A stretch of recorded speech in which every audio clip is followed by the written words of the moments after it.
که در دو حوزه آموزش و پژوهش و فعالیت‌های علمی تلاش می‌کنند و پیشکسوت هستند در این حوزه، این جایزه رو به عنوان قدردانی تقدیم حضور این عزیزان بکنیم که امسال هم انشالله بعد از سخنرانی‌هایی که انجام خواهد شد و از صحبت‌های عزیزان بهره‌مند خواهیم شد در این مجلس، 3 نفر انشالله این جایزه رو دریافت خواهند کرد. درباره اهمیت زبان فارسی دیگه استادان گرامی هستند و بنده تصدیح نخواهم داد. اهمیت گذشته زبان فارسی، وضعیت امروز و تلاش هایی که خب این استادان برای حفظ و حراست از زبان فارسی و پاسداری از زبان فارسی در هندوستان کشیدن بر همه ما واضح و مبرهن است. من اجازه میخوام که در این حوزه ها ورود نکنم و این صحبت ها رو از زبان جناب آقای دکتر حداد عادل و جناب آقای دکتر واعظ مهدوی و سایر عزیزان بشنویم. یه بار دیگه در پایان صحبت های کوتاه خودم قدردانی میکنم از همه عزیزانی که در این حوزه قلم میزنند، کاری انجام میدهند در حوزه آموزش، در حوزه پژوهش در کشور پهناور هندوستان، از شرق گرفته تا غرب، از شمال تا جنوب. زبان فارسی بخشی از هویت تاریخی این کشور پهناور و بزرگ است و خیلی مقدم یه بار دیگه میگم خدمت همه عزیزان که قبول زحمت کردن و دعوت خالی فرهنگ جمهوری اسلامی ایران رو پذیرفتند و منت گذاشتند و در این جلسه حضور به هم رسانیدند. خیلی متشکرم. گسترش کینه و نفاق و تنفر از یکدیگر هستند. امروز شاهد این هستیم که 1% ثروتمندترین افراد در جهان بیش از 99% ثروت جهان رو به خودشون اختصاص دادن. 8 فرد ثروتمند جهان طبق گزارش بین المللی آکسفام ثروتی برابر با نیمه فقیر جهان دارند، یعنی 8 نفر از 50% جهان بیشتر. تا 20 سال آینده تنها 500 نفر ثروتی بیش از 2.1 تریلیارد دلار خواهند داشت که بیش از تولید ناخالص هندوستان هست با 1.3 میلیارد و 300 میلیون جمعیت.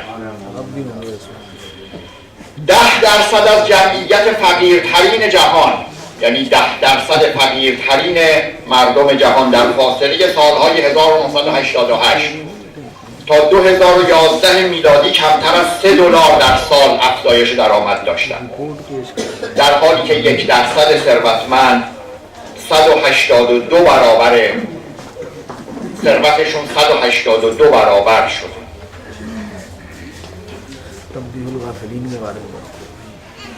از 1810 فرد میلیاردر که بالای 1 میلیارد دلار ثروت دارند، 89%شون بیش از 6.5 تریلیون دلار ثروت دارند که بیش از ثروت 70% فقیر جهان. پیشرفت‌های علم و تکنولوژی دستاوردهای گسترده و وسیعی در جهان داشته. امروز ما شاهد این هستیم که بشر زندگی آسان‌تری داره، اما همه انسان‌ها از این دستاوردها به طور یکسان بهره‌مند نشدند. پیشرفت‌های جهان، گسترش علم و تکنولوژی، زبان فارسی در هند و روابط ایران و هند. بنده در مراسم افتتاح اون همایش عرض کردم که بر اساس آنچه استاد فتح الله مجتبایی، هندشناس بزرگ معاصر ایران که در همان جلسه هم حضور داشتند، تحقیق کرده اند، صدها ترجمه از آثار دینی هندوان به زبان فارسی به وجود آمده است. یک نمونه آن 23 ترجمه فارسی متفاوت موجود در کتابخانه هاست از رامایانه به زبان فارسی. حالا شما ببینید وقتی از یک کتاب 23 ترجمه موجود باشه، مجموع ترجمه ها چقدر؟ اونجا گفتم که من در دانشگاه سالها در دانشگاه تهران فلسفه شوپنهاور تدریس کردم. همیشه میگفتم به دانشجویانم که شوپنهاور تحت تأثیر اوپانیشادها بوده. حالا دکتر مجتبایی نشان میدهد که ترجمه اوپانیشادها به زبان آلمانی از ترجمه فارسی داراشکوه صورت گرفته. بنابراین توجه به زبان فارسی در هند توجه به بخش ارزشمندی از سرمایه‌های فرهنگی خود هند است. استاد عابدی هرگز از خاطر ما ایرانی ها فراموش نمی شود. هر وقت این بیت را می خوانم به یاد استاد عابدی می افتم، چون اول بار از زبان او شنیدم. خطاب به ایرانی ها می گفت بهار دوستی ما خزان نمی گردد، گل همیشه بهار است آشنایی ما. این شعر رو مرحوم دکتر عابدی میخوان با اون شخصیت والا، اون نجابت، اون متانت که در زمان خودش به حق پدر زبان فارسی بود، پدر همه استادان بود در هند. خوشحالیم که در دهلی این اتفاق مبارک میفته. به نام سعدی. سعدی آموزگار جاودانه زبان و ادبیات فارسی است. از روزی که گلستان تأسیس شده هر کس در هر جای جهان فارسی یاد گرفته مثل کودکی بوده که شیر مادر رو از سینه سعدی مکیده است. این شیرینی گلستان در کام نوآموزان زبان فارسی قابل مقایسه با شیرینی شیر در کام نوزادانه.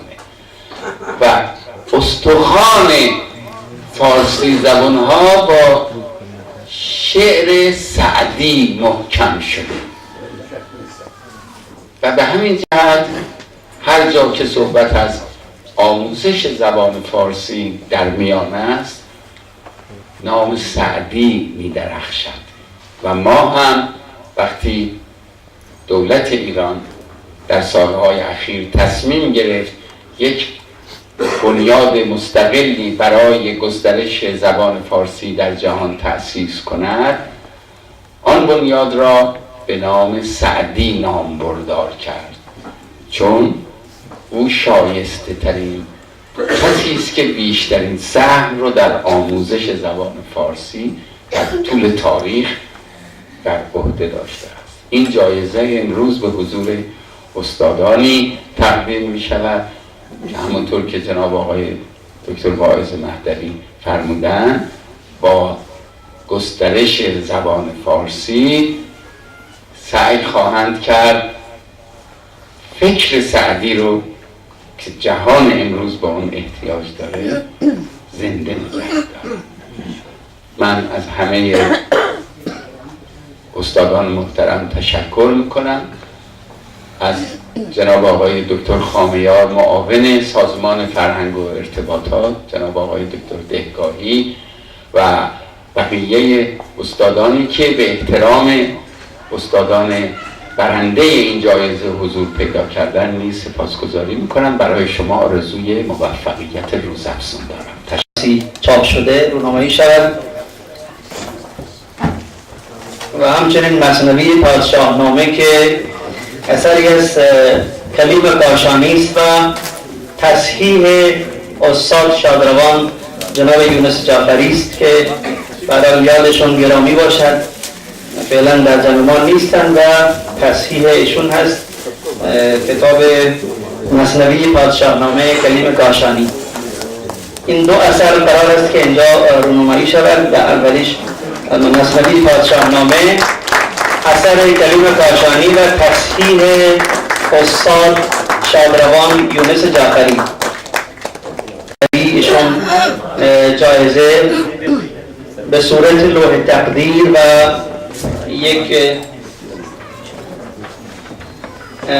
یک چک 50,000 رو هم خدمت ایشون به عنوان اعترافی از خدمات ارزندهشون انشاءالله خدمتشون تقدیم خواهد.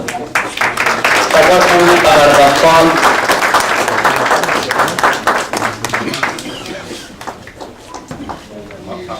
به دست جناب دکتر غایز مهدوی معاون توسعه امور علمی و فرهنگی سازمان مدیریت و برنامه‌ریزی.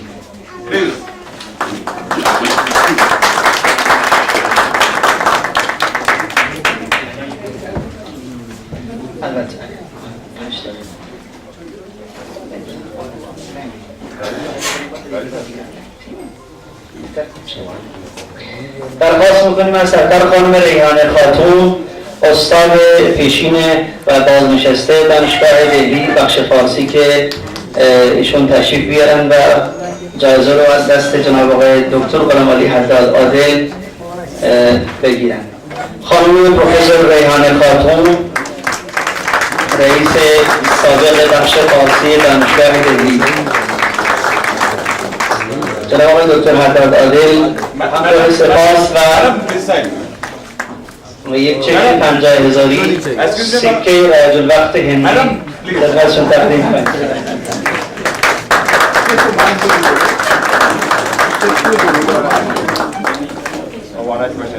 و همچنین تقاضا میکنم از استاد گرامی هم جناب آقای دکتر احسن الظفر استاد بازنشسته دانشگاه لکنو که تشریف بیارن. من برای حضار گرامی بگم که من از سال 2001 تا 2003 دانشجوی فوق لیسانس دانشگاه لکنو بودم.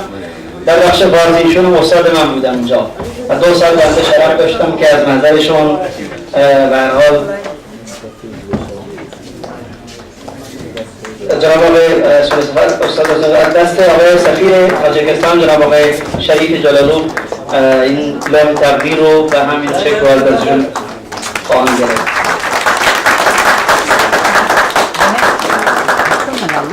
خواهش میکنم این سرواری داریم که جایگاه تشکیل داشته باشن. از شما شروع کنیم. همه عزیزان گرامی و کسانی